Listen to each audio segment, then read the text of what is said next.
If the English Reformation changed the way organists improvised, then the abolition of the monarchy in 1649 brought English organ music to a complete standstill.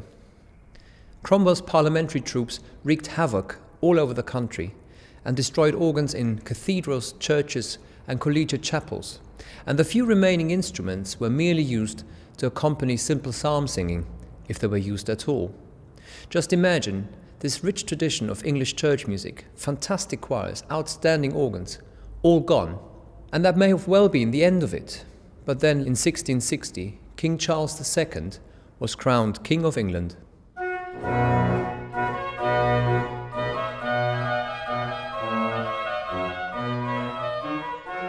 The restoration of the monarchy had an immediate effect on the musical life of the country. Organs in the churches awoke from their long silence, and a new generation of choristers was trained for the Chapel Royal.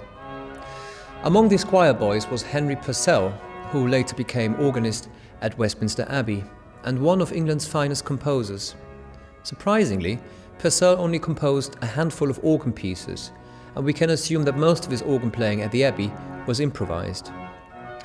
Although the organ at Westminster Abbey from Purcell's time is lost, there is a similar instrument from that period at Adlington Hall in Cheshire.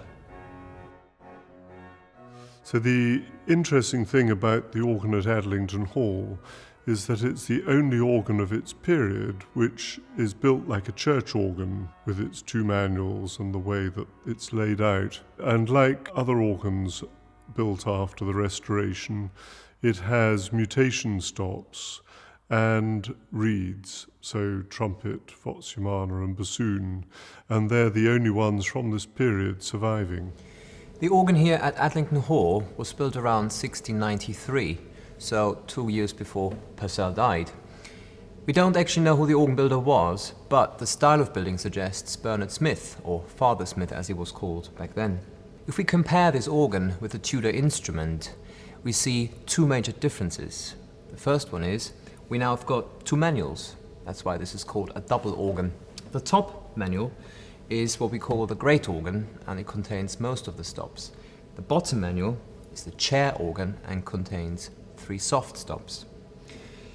Now the second major difference is we've now got reed pipes, which were unknown in Tudor instruments, and in particular the trumpet seems to have inspired Purcell because he wrote pieces for it called trumpet tunes.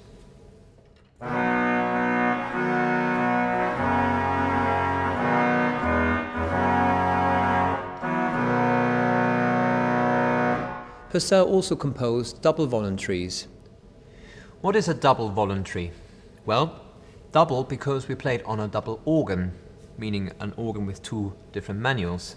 And voluntary, this refers to a free piece of organ music, usually played at the end of a service voluntarily because the organist wouldn't get any extra payment for it. Now, Purcell's double voluntaries are very similar in style to the Fantasias by Bird. In my improvisation, I'm going to follow the structure of Purcell's double voluntary in D minor. There are 2 subjects. The first is stately and highly ornamented.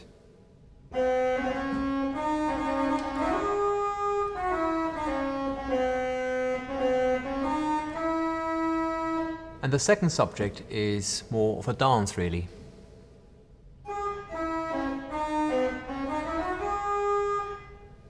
Both subjects are treated very contrapuntally. However, Purcell does break out of this and turns it into a fiery toccata. I'm trying to do the same now.